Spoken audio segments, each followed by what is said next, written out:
met many of you.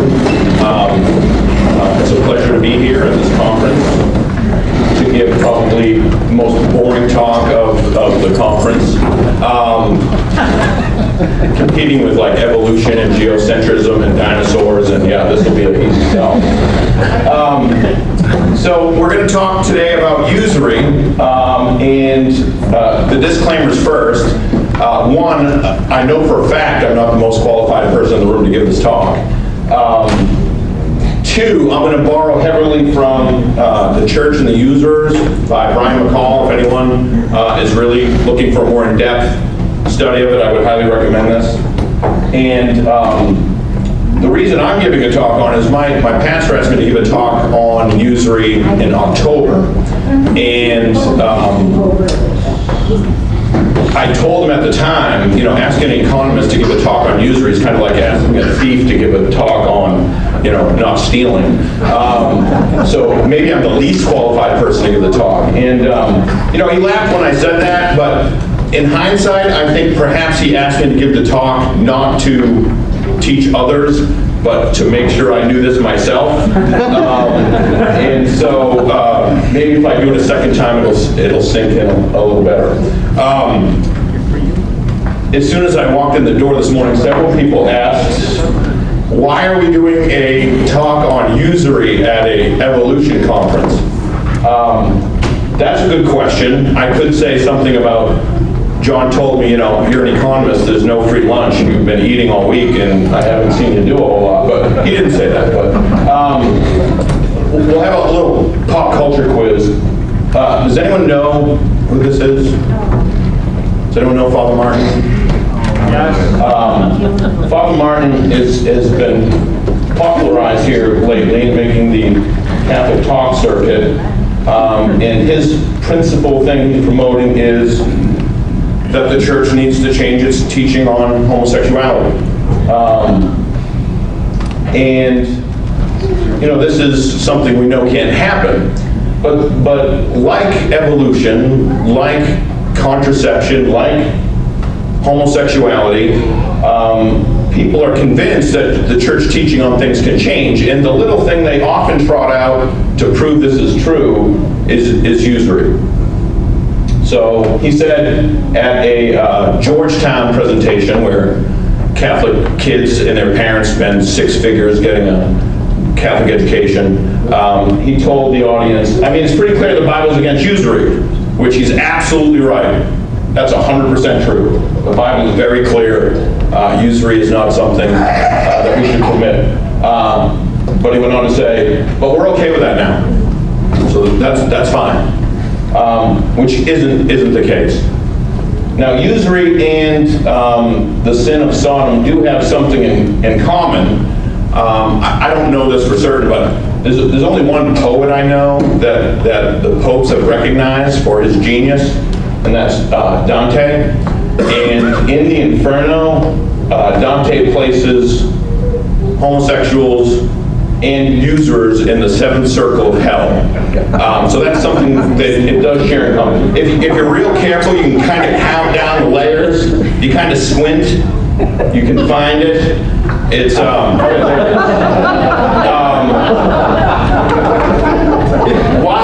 why does Dante say this? So the seventh level of hell is reserved for those who are guilty of violence, whether it be against themselves, property, nature, or other people. Here are tormented the sodomites, the suicides, the usurers, and the blasphemers. Does anyone remember who's here sharing this space? Anyone remember their? Satan, Judas, Brutus, and Cassius? Yeah, we'll come back to Judas. So Dante is not infallible, certainly, but it's worth noting. But where a usurer would be in hell is disputed by some of the saints. So we'll come back to that later. So what is usury? We need to define it first, and we the church, like with all of our definitions, is very precise. As I go forward, though, I will say I went to 12 years of Catholic school, and Latin wasn't even offered as an option, okay? So I'm relying on other people's translations from the Latin. And to what degree those are correct, I don't know. I'm not really qualified. But we'll need some of those definitions as we go forward. So usury is profiting from the lending of a fungible good that is consumed in use. So we need to be careful. I think a lot of Catholics would say usury is charging interest on a loan, and that's not accurate, okay? Usury is profiting from lending of a fungible good that's consumed in use. Let's talk about those two terms, okay? Fungible, money's fungible. Any economist would tell you money's fungible. What's that mean? It can be replaced by identical items. They're interchangeable, okay? So once you grade a commodity like corn, grade 2 corn, a bushel of grade 2 corn is exchangeable for another bushel of grade 2 corn interchangeably. The same is true of money, okay? Money is fungible. That's why it's a joke when they tell us, well, listen, the federal government, using the Hyde Amendment, doesn't fund abortion through Planned Parenthood. We just give them money to do mammograms. Well, money's fungible. So if you give them $20 million to do that, that same money could be used to do abortion. It's fungible. It's interchangeable. You give them $20 million, they're going to continue to do what they do with that $20 million. Consumed in use. Some goods are completely consumed in use. So when you ask someone, can I borrow a piece of gum? You don't really mean, may I borrow a piece of gum, in that you're going to use it and then return it, okay? It's consumed in use. Money is the same way. If you borrow money from somebody, you won't be returning those exact same bills back to them, okay? Because money's fungible. You can return, you know, you borrow $10, you're going to return $10, it won't be the exact same bill with the same serial number, okay? Although they do sell already been chewed gum, okay? Believe it or not. I think that's a gag gift. I don't think it's actually chewed gum. All right, so can I borrow a cup of sugar? Okay, this kind of demonstrates, not that funny of a cartoon, but it kind of demonstrates the point here, okay? I don't mind the old neighborhood lady borrowing a cup of sugar, just wish you would return the cups, okay? So you don't really borrow sugar, okay? Someone gives you sugar, you consume it in use, you return like sugar back to them, okay? A cup, on the other hand, is not consumed in use and is not fungible, okay? So if you borrow a cup, you could use a cup and return the same cup, okay? In fact, if you returned a different cup, it probably would irritate the person. That was Grandma's cup that she left me as part of my inheritance, okay? And you're handing me, you know, some plastic Dixie cup. That's not going to work for me, okay? So that kind of demonstrates the difference. And money is of the category that sugar's in, not the cup. So Canon 1543, the 1917 Code of Canon Law, again, it was left out of the 83, is the 83 code? I don't think it's present in the 83 code, but this is how it's defined in the 1917 code. Again, I'm relying on somebody else's translation of the Latin. If a fungible thing is given to another so that it becomes his, okay, so something consumed in use, and later it must be restored of the same sort, so I'm not going to return you the same gum, okay? No profit can be made by reason of the contract. So that's the law in the Code of Canon Law against usury. So again, money's fungible, consumed in use, it certainly applies to the loaning of money. Why is usury a sin? Well, St. Thomas answers this question. To take usury for the lending of money is in itself unjust, because it's a case of selling what is non-existent, and that is manifestly setting up an inequality contrary to justice. In evidence of this, we must observe that there are certain things, the use of which is the consumption of the thing, so consumed in use. As we consume wine by using it to drink, and we consume wheat by using it for food. Hence, in such things, the use of the thing ought not be reckoned apart from the thing itself. You can't charge for the thing and the use of the thing. I can't give you a bottle, I sell you a bottle of wine and then charge you to use it. Okay, it's charging twice. And he says it's a matter of commutative justice. Okay, so commutative justice, which is concerned about the mutual dealings between two persons, as may be seen chiefly in selling and buying, which you'd think an economist would have been exposed to this in graduate school, but never heard of it. Hence, it is necessary to equalize thing with thing. Okay, you have to equalize thing with thing. so that one person should pay back to the other just so much as he has become richer out of that which belongs to the other. So when Christ drove the money changers out of the temple, and again, this is my understanding, I certainly am willing to be corrected. I'm sure Christ knew, he did know, the state of their souls and was mad about a whole host of things. But one of the things that the money changers were guilty of is a violation of this community of justice. So you had to pay a half shekel tax at the temple, and that was a temple coin. So if you brought your outside currency, you had to exchange it for the half shekel, and the money changers basically had a monopoly on this and chose outrageous rates of exchange, and that was a violation of community of justice. Okay, so now I'll spend a little time going through just how comprehensive the church's condemnation of usury is. So it's I think there's 12 or 13 quotes from Holy Scripture here, which is inerrant, condemning the use of usury. Okay? Take not usury of him no more than thou dost gavest. Fear thy God, that thy brother may live with thee. And I won't read them all, but it's pretty comprehensive. Okay? Pretty comprehensive. It's been condemned by several church councils. I don't know that this is a exhaustive list. This is kind of what was easy to come up with. Okay, again, I'm probably the least qualified person to give this talk. This was not hard to find. This is also not a comprehensive list, but these are just the popes it's easy to find have condemned usury. So, well, I won't pick on Father Martin, but I'll pick on myself.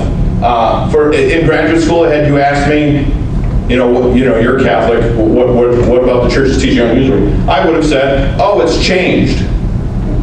I mean, the hubris of a statement like that is hard to believe. It's very comprehensive. And by the way, none of these, the list of councils or popes, none of these were obviously for usury, although that's okay. These are all condemnations.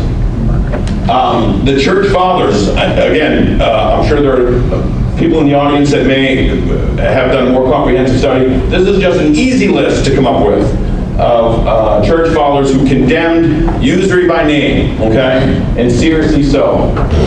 I'd like to go a little slower through some of the testimony of the church triumphant. So as I've moved along in my career at the university, I find myself having less and less respect for people with abbreviations after their name and more respect for people with abbreviations before their name. They seem to understand things a lot better. So just to go through a few of these. Usury is and always has been, without any doubt, a mortal sin. According to the natural law, it's written on our heart. You know not to do this until you're indoctrinated year after year in graduate school. Then it starts to fade. Okay. If anyone takes usury, he commits robbery and no longer has life. St. Ambrose of Milan. St. Augustine, I would not have you become usurers because it is repugnant to the law of God. So St. Anthony disagrees a little bit here with Dante. The usurer is worse than Judas. It's not where I want to be. That is not a great position. Usury is the root of all evil. Usury of money is the death of the soul. I mean, this is serious. This is serious. Then this one made a huge impression on me, again, as an economist who, would have shied away from this teaching maybe early in my career. To make them usurers. So this is St. John Vianney. That's the incorrupt body of St. John Vianney, okay? He's the exemplary parish priest.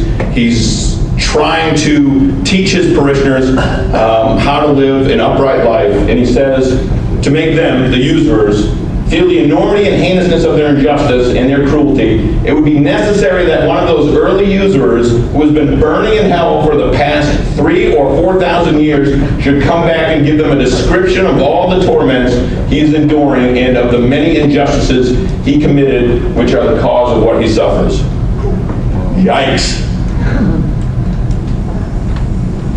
All right, let's talk a little bit about how the church has dealt with usury and how specifically it defines it. So St. Theodore of Tarsus, I wasn't very much aware of St. Theodore, but he was appointed to the See of Canterbury when we owned it, okay, or was stolen. Venerable Bede wrote that Theodore was the first archbishop obeyed by all the English church. And he wrote something called Theodore's Penitential, which was a guide to confessors for assigning penances for sins. And usury, 3 years bread and water fast. 3 years bread and water fast. I have trouble with 3 hours. 3 years bread and water fast. All right, now, the church has always made distinctions, and we need to make sure we understand the church's distinctions. So, it's a mortal sin to kill. It's a violation of the natural law, like usury. But in self-defense, we could take another life if we had to, or to defend the innocent.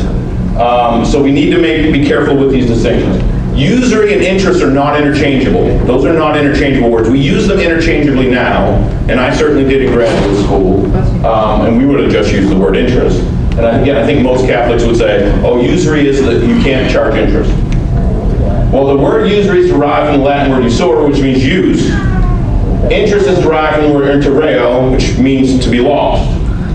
In Roman law, usury is profit on a loan, while interest was compensation for loss. And this is, I believe, how the church has understood it. This was confirmed by Urban III and St. Raymond of Pennafort. Interest is never thought of as payment on a loan. It is the difference to be made up to a party injured by the failure of another to execute his obligation. So interest is compensation for loss. Usury is profit on a loan. This distinction is often conflated. Case in point, in the New American Bible, I won't tell any jokes. But in the Latin Vulgate, again, I'm not fluent in Latin. I don't speak Latin, but I can see the word usury. Okay, that's pretty clear. Okay. And that's how it's rendered in the English translation of the Vulgate and the Douay-Rheims, take not usury. In the New American Bible, do not exact interest, which I think confuses the idea. Compensation for loss, it does not equal usury. So interest means compensation for loss is not the same as usury. Referencing St. Thomas, a lender may without sin enter an agreement with the borrower for compensation for the loss he incurs of something he ought to have, for this is not to sell the use of money, but to avoid loss. So compensation for something other than use, which is outside the loan contract, is referred to by Holy Mother Church as an extrinsic title. So you might see this in some of the writings on usury, separating extrinsic, outside the loan, to intrinsic. If it's in the loan, you can't profit from it. You can charge for things outside the loan if you have a right to it. This is confirmed by Holy Mother Church, Benedict XIV. This was the last encyclical that I know of that was completely dedicated to usury, Vix Purvani. We do not deny that at times, together with the loan contract, certain other titles, which are not at all intrinsic to the contract, in the contract, may run parallel with it. From these other titles, entirely just and legitimate reasons arise to demand something over and above the amount due on the contract. So there's two forms of valid extrinsic title that the church has talked about. One is damnum emergens, okay? So emerging damages. Incurrence of cost in making the loan itself. So as an example, let's say Stephen Gedney comes to me for a loan. He wants to borrow $100 to go see a Yankees game. I would say no, nobody should ever go to a Yankees game. So that's probably a bad example. So let's say Pam asked me for $100 to buy a giant stuffed giraffe to use in her presentation. And I said, yeah, that's a little weird, but it's better than going to a Yankees game. And let's say, so I'm going to loan her $100. But I need to get my $100. I can give it to you. I can give it to you today. She needs it today. I can get it to you, but I'm going to have to get it from one of these ATMs that charges you $1 to get your own money out, okay? So I put in my card. I get out $100. It's charging me $1. If I give her the $100, I can, in justice, I don't have to in charity, but in justice, I can ask, Pam, could you repay me $101? Okay? Which would be 1% interest on a day's loan, which would be a pretty high rate of interest. But again, this is to compensate for a loss that I did actually incur in making the loan. Lucrum caesans, this one's a little bit more controversial. This is profit ceasing, what economists would call opportunity cost of time. Okay? So, again, this one was a little bit controversial, and it has to be understood properly. It has to be a real opportunity cost.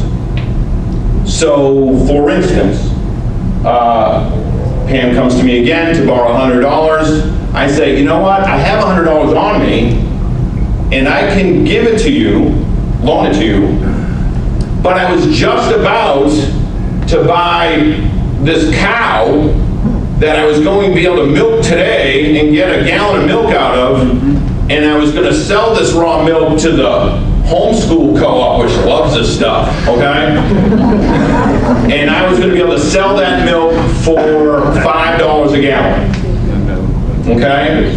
So I'm going to miss out on that opportunity that I had today, so would you mind paying me back $105? Now that's a real opportunity, not a made-up opportunity, and that's where we can run into some problems on this one.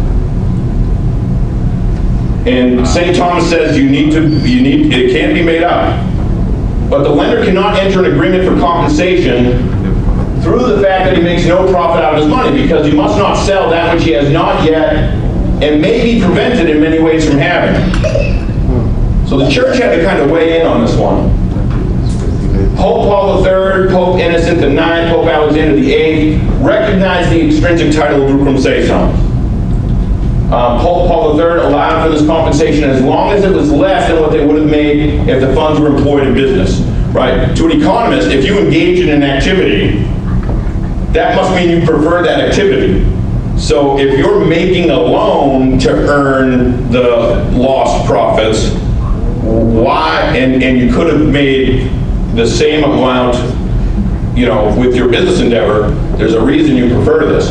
Maybe it's because you're good-hearted, but maybe not. So the Pope required it had to be less than what you would have earned in your business venture.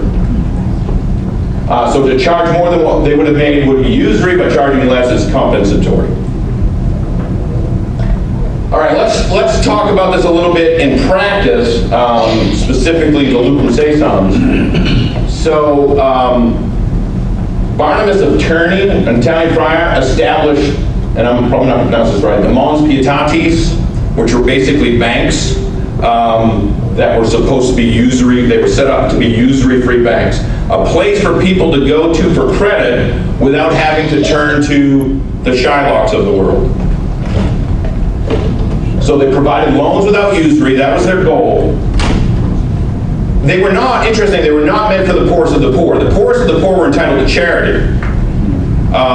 Those above that level would have some capability to pay it back. So that's who these loans were for.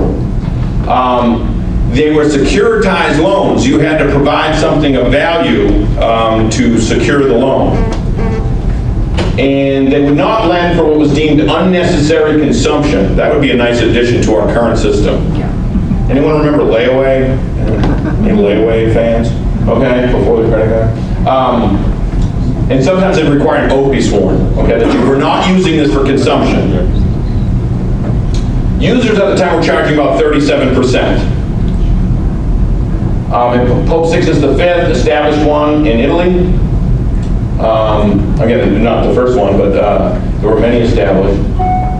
All right, some additional information about the Mons Pietatis. Upon repayment, borrowers were often charged beyond the value of the loan for what was described as salaries and rents. So we have an institution that wants to provide credit to people who need it and avoid usury, but, you know, a worker's entitled to their wages. We have people we need to employ to run these institutions, and they're entitled to be paid. So we're going to have to charge beyond the value of the loan to compensate for these people. This is considered an extrinsic title. On average, these charges were about 5% per year, okay? And they were not compounding. It was not compounding interest, and that can make a huge difference. In the case of failure to repay, assets were sold, but any surplus had to return to the borrower. So if we were to apply this today, listen, if you can't make your house payments, the bank can confiscate your house because you don't own it really. But if they're going to sell it, if you only owe $10,000 left on your house and your house sold for $150,000, you need to return the surplus to the original borrower. If the loan's overestimated its costs, it was required to donate profit to another charity. So, okay, we think we're going to need 5% per year above the loan in order to pay these salaries and rents. But you know what? It only took 4%. So now we've profited on our loan. We're going to have to donate this to charity if we can't return it to the original borrower. They always relied on the donations of patrons to maintain the operation, and this later became taking of deposits, which paid 4 to 6% to cover explicitly for lucrum saisons. So you can put your money here to cover for your, and earn 4 to 6% to cover for lost opportunity costs. Okay, well this was controversial. These Mons Pietatis were controversial, and they were dealt with at Latin 5. In section 10. So summarizing kind of the debate, some of these masters and doctors say that the credit organizations, the Mons, are unlawful.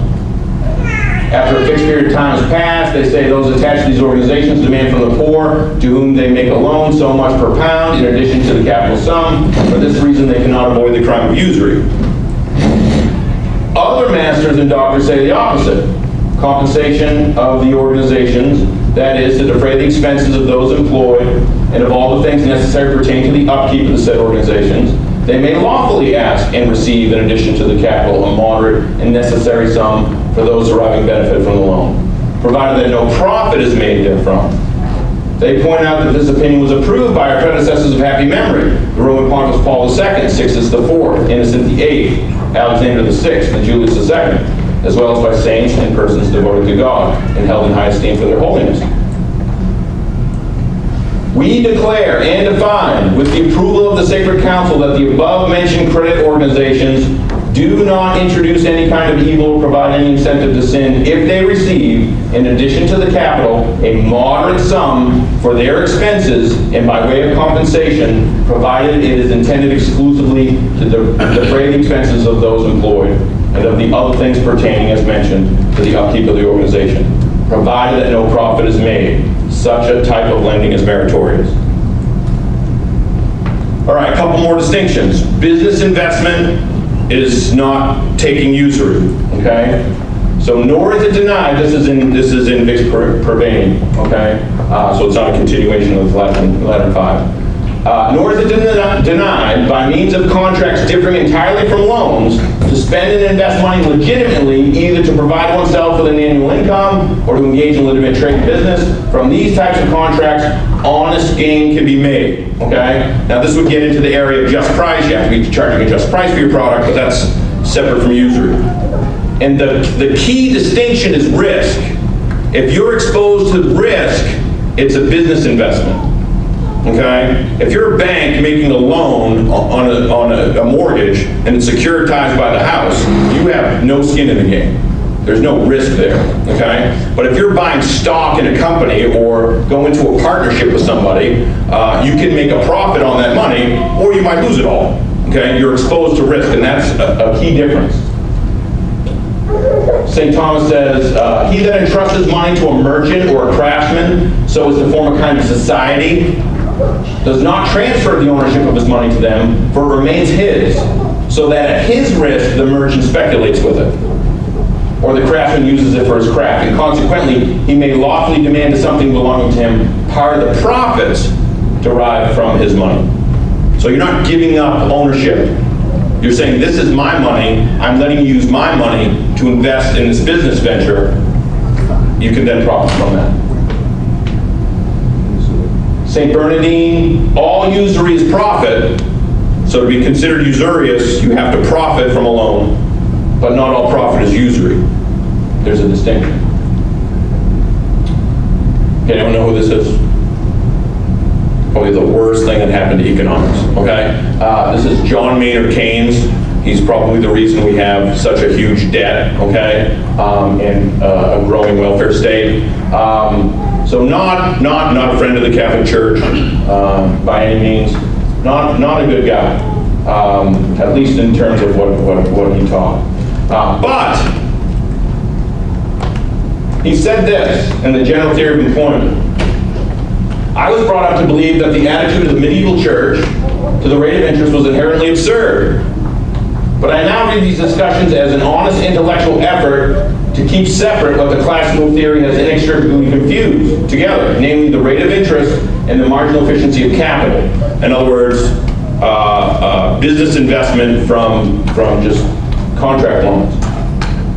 Now he says this is just interesting, but he doesn't take it one additional step, which I think should be obvious. Individual savings. So this is where loans come from. Somebody has a surplus that they can lend you, but this is also where investment comes from. I have a surplus. I can either save it or invest it. Even if I save it, somebody else can borrow to use for investment. Okay. So individual savings may be absorbed either by investment or by debt, but there's no security that they'll find an outlet in the former, which is what economists would prefer. Economists will tell you, listen, what we want to do is invest, okay, in whatever capital that'll increase the growth rate and improve standards of living. But that's not the same as just making loans. We'd like to encourage people to invest, okay, and not use savings just to make loans, okay? But he doesn't make the next step, which is, well, if you just follow the church's teaching on usury, that's the exact incentive that would be there, right? The church says, no, you can't do this. Yes, you can do that. If people were doing what they're supposed to do, they would move towards investment. So again, this might just be a case of a blind pig finding acorns, but again, he had something here. I remember there was a show, when I started to take my faith seriously again, there was a show on EWTN called Does the Church Still Teach That? And for like the first 3 or 4 episodes, because I'm slow, I didn't realize that was a rhetorical question. I watched it like it was a cliffhanger, like, oh, this will be interesting to see how this turns out. Right? Surely this one changed, right? No salvation outside the church, oh, that problem, oh, no, it didn't. Oh, usury? No, it didn't change, okay? It hasn't changed. It wasn't a cliffhanger. So even in the current catechism, those whose usurious and adverse dealings lead to the hunger and death of their brethren in the human family indirectly commit homicide, which is imputable to them. Pope St. John Paul II, addressing the National Council of Anti-Usury in Italy, okay? I know well, dear friends, the difficulties that you face, but I know that you are determined and united in fighting this serious social evil. And Benedict XVI, the weakest members of society should be helped to defend themselves against usury. So maybe these condemnations are not as direct as ones we've heard in the past, but there's no reversal here. There's no, hey, usury, that's a great thing, okay? So now there are things that have changed, okay? Contracts have become more complicated, okay? In Vix Proveni, Pope Benedict XIV says, concerning specific contracts which cause these new controversies, there were these triple contracts where you were engaged in a business investment, but you would agree to take less of the profits if you could get a fixed rate of return, or you buy an insurance contract to protect you against losses and get a fixed return. Because we also shall not decide now about the other contracts in which the theologians and canonists lack agreement. And what happened after this time, especially in the 1800s, there were a lot of questions addressed to the Holy Office, and they were given replies, and the replies kind of pushed confessors to deal with this in the confessional. And again, I'm not here to judge if that was a good idea or not, but perhaps this led to less preaching on usury, and maybe this idea that the church's teaching had changed or something. I think this is maybe a concern we should have about the whole discussion about moving the situation of marriages into just the confessional and handled privately. But anyway, that's kind of the trend it took. These replies came back and said, listen, don't disturb the people, handle it privately in the confessional. Some other things that have changed, I think Hilaire Belloc stated it quite well when he said, today usury works side by side with legitimate profit. And is confused with it, has become universal throughout what used to be called Christian civilization. So we kind of have institutions now that can hide the usury from us. When I said it's a little strange to ask an economist to talk about usury, it's kind of like asking a thief to talk about stealing. But maybe it's kind of like asking a computer hacker about securing your data. Maybe it's kind of like that because a lot of, this is a pretty informed group, but I know a lot of my students don't realize how money's created. Our money's created through debt. That's how money's created. When the Fed wants to increase the money supply, they don't print bills. What they do is they buy T-bills from banks. And in buying T-bills, they add reserves to the bank. All banks have to hold reserves with the Federal Reserve. So they just add blips to their account. They add to the reserves, and then banks loan out their reserves. But it starts with debt. I mean, a T-bill is just a government IOU. It's the government has borrowed money from someone.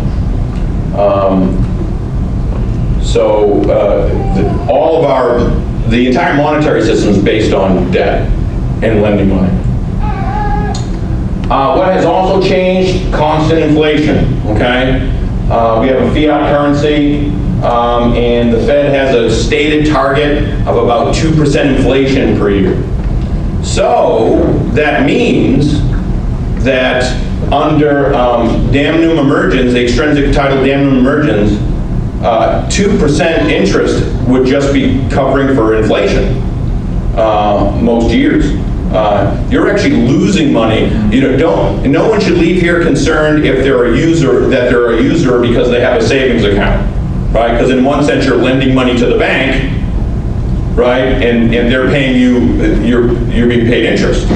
But you don't have to worry about that because the bank always pays you a lower rate of interest than the inflation rate. So you're losing money at the bank. Now, it could be argued that they're providing a service that you're paying for, your money's secure there, it's insured, but again, you're losing money. And inflation is part of this whole hiding of usury. So a rate of interest 2.5% or less could just be considered covering for inflation. What else has changed? The Protestant influence in society. Calvin changed the thoughts on usury among Protestants to believe that it was only biting loans. And you'll have Catholics say that. It was only really high interest rates. No, they could be really low interest rates. And they could be considered usurious depending on the situation. So that's incorrect. Also changes in our legal system, which the video we watched today, I thought just did a fantastic job outlining the changes that have occurred from the legal system. And this is part of that problem, okay? In Marquette National Bank, Minneapolis versus the First of Omaha Service Corporation, the Supreme Court essentially eliminated state-level usury laws. So states would have their own usury laws, maximum interest rates that could be charged, and banks lobbied heavily to eliminate these usury laws. And what the Supreme Court decided basically was, listen, a bank only has to follow the laws of the state that they're located in. If they have branches in other states, they only have to follow the laws of their main location. And this basically eliminated usury laws. That's why all of your credit cards are issued from Delaware, because Delaware didn't have any usury laws. So all the big banks moved to Delaware, and they could charge 27% interest on your credit card. And of course, the Supreme Court never gets anything wrong, okay? You like that? It's a little passive aggressive, but I guess I'm rigid. Okay, so what will never change? The Catholic Church's teaching on usury. The Church's teachings are immutable. One may not profit from lending a fungible good that is consumed in use. In lending, one is always in justice allowed to be made whole, compensated for loss. We have to understand what that means. And that can be difficult, but it's important. And that's really all I have. Give it Chris O'Reilly.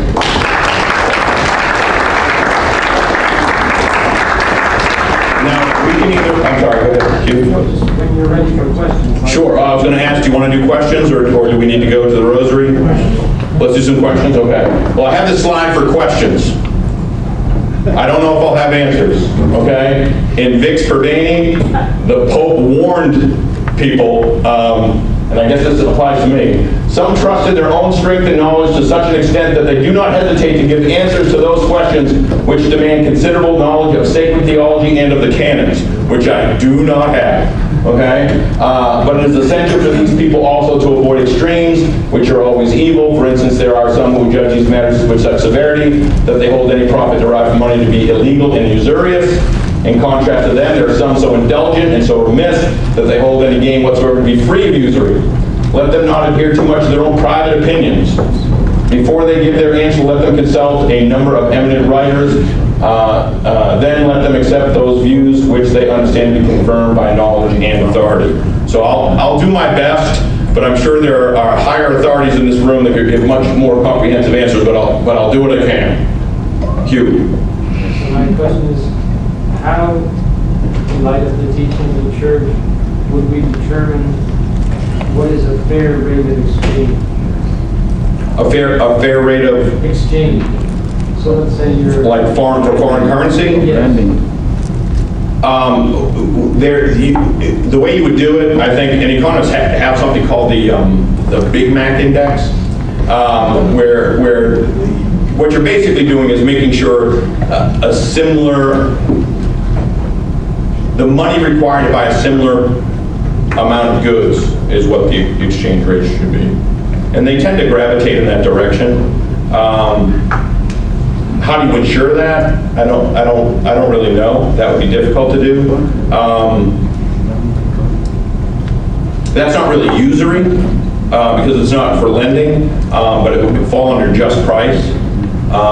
And how to do that specifically is difficult, but I think you could get a general idea, again, based on what bundle of goods could be consumed, right? What does a typical household consume in country X? How much would that cost in country Y? That's what the exchange rate should be. Yeah, Stephen.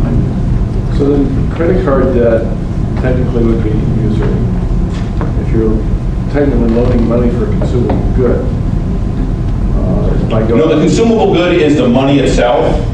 Right. So, I mean, you could use a credit card to buy a car, you could use it to buy wheat, you could, but I would say Let's the, say I use it to buy groceries.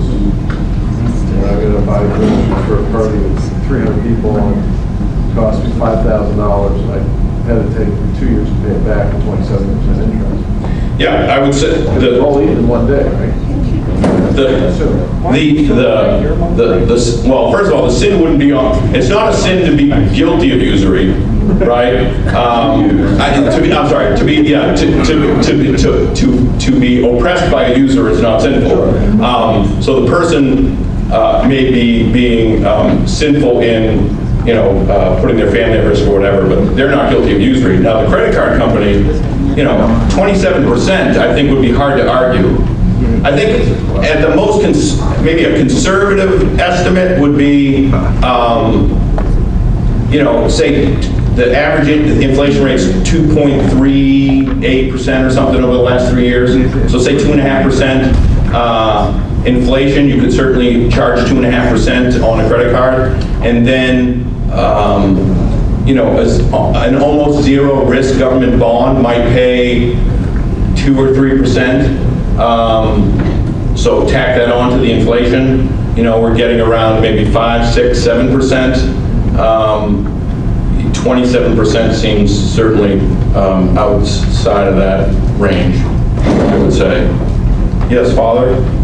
In any of your preparation and reading, did you come across any commentary on Matthew 25 in the parable of the talents when Jesus rebukes the one who did not invest his money and says, why didn't you put it in the bank where you could have gotten it back in a two-way rate with usury? Yes, but I'm certainly no expert. The one commentary I saw, and I don't know whose it was, I don't know if it was Cornelius a Lapide or St. Thomas, but I thought that was kind of along the line, they said something was along the lines of, it was to show kind of how the people of there's another parable where it's the steward, the unjust steward, and we're told at the end of that parable, the people of the secular society knows how to work things in their favor. That's what to learn, not to do what he did. Right. That's the only understanding I have. Could you elaborate on it yourself? No. Okay. I've always had a Any of the other fathers? Yes. That's not my area, so I don't know. Well, I can Certainly see it would trust as in investing the money, which is okay. But again, the word that's used, I'll have to look at the Vulgate here, but is usury. You could have got Okay. it back with usury, he said. So would you say that was a text that would allow it? That would have been interest, right, according to what Sure. the definition. I guess what I would say to that is, this is not my area of expertise. I would go to what the church teaches, and the church is clearly condemns usury and doesn't allow it using that text. So maybe we are to read it that's an investment. I don't know. I just want to comment. I don't think it's a mathematical equation. I think that the statement by the Pope, where the consequence of our actions leads to mass starvation and death, and that's the seriousness of the pietatis. So when people do stuff with money and whatever their intent, I think it's the consequence or the evil effect is probably the measure rather than a percentage or a... So that made it clear to me why it was serious, because it caused mass starvation and death. And that's just my comment on that. But it also causes the death of the soul, is what the saints have said. I don't think it's a mathematical equation, 2% here. I think it's what the outcome of your actions are. If you're causing grievous suffering to somebody, Sure. that's the evil of it. I wouldn't argue that there's a specific number. No, but we can get caught up in legalism rather than... Yeah, oh no, I agree with that, yeah. Because you can get neurotic about, oh my God, I gave him money and I charged 5 cents, I've got to go to confession. That's not the point. Yeah. We're not, the point about mass starvation made it clear to me what this is all about. Not a bunch of people moving money around, it's about inflicting suffering on people. Yeah. So that's just what I see. Okay. Yeah. Along that Well, line. he had a question here. I just have a quick question. Sure.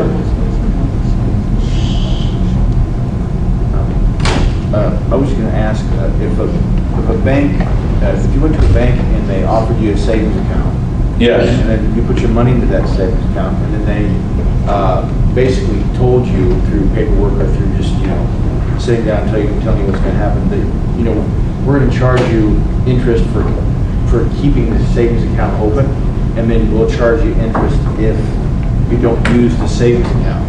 Because I've run into banks like this. So would that be considered usury? I don't know. I think that's a question for one of the fathers. I mean, it would depend on what they were charging the interest for, right? That's part of the question. Because you said earlier that they could possibly be using it for business or for some type of something on their end. Yeah, that probably gets into the area of like what's the just price for their service. I don't know what that is. And I also think that I do agree with this gentleman over here. The numbers are not necessarily the case. It is the injustice for what's way high as opposed to making someone poverty stricken. Charging a very outrageous rate of interest. Like you had said before, the interest rate 27% is definitely outrageous. So that would be probably usury. I think we do need to be careful though in just looking at really high rates of interest. I think one of the points is that money is a tool, right? Money is a tool that's supposed to facilitate exchange. And so that tool needs to be available to everyone to use for that purpose. And not something necessarily to be cornered and profited from. I think that's maybe part of the lesson of the money changers.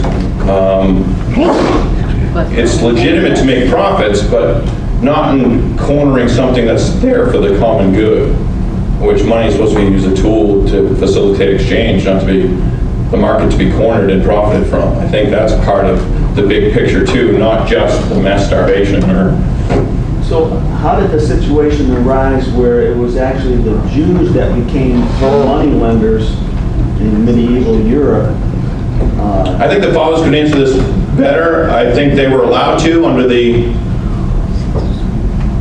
Yeah. I think you were allowed to charge Gentiles usury.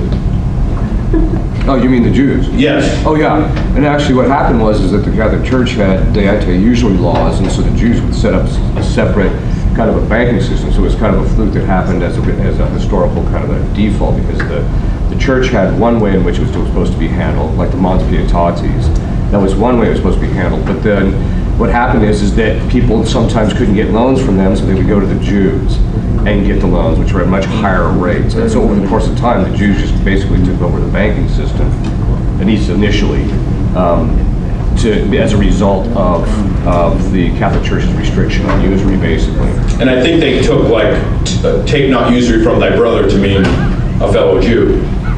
Yeah. Right, not a Gentile. Didn't apply to the Gentile. Oh, that's how they justified it Yes. with their faith. Mhm. Uh-huh.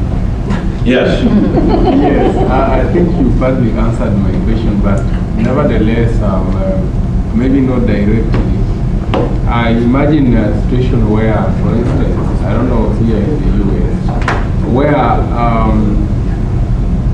a church, where the church owns a bank and also other maybe monetary institutions, how easy does it become for the church to speak or preach against usury?